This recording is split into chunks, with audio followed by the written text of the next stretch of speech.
Hey, it's John, and I wanted to answer a question that's come up about ALOFT. A couple people have written to me and asked, why don't the students need passwords when they're using ALOFT to do their homework?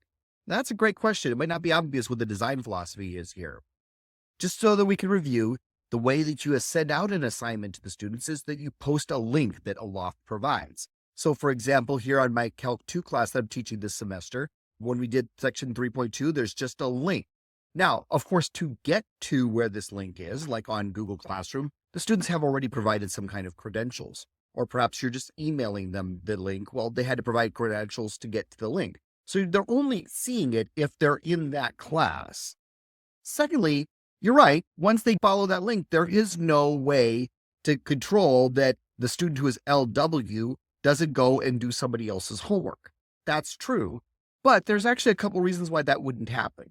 First of all, if let's say they were being malicious and actually wanted to go and mess up somebody else's assignment.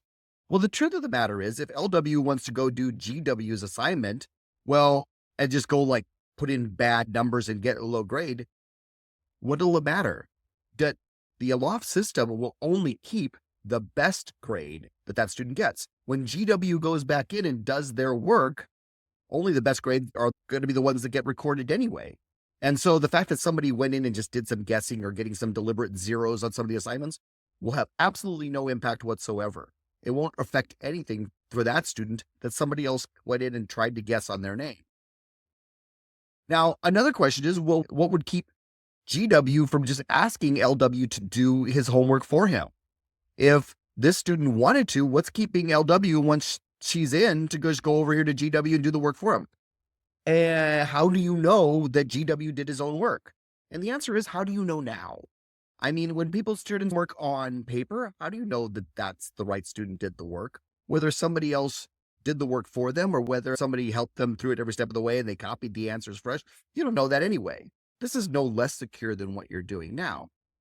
Now, as to why I designed it this way so that there weren't passwords, that's more of a computer science issue. It has to do with the fact that password files are really insecure, even under the best of circumstances. When you have password files for minors, and most of the kids who take these classes are minors, there are certain security protocols you have to have in place to make sure that they don't have alarming passwords like I'm bringing a gun to school as their password or something like that.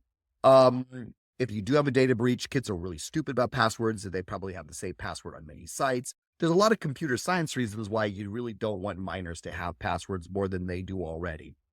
All right, well, I hope that answers the questions as to why it was designed the way it is. Please let me know if you have any questions. I love answering stuff like this.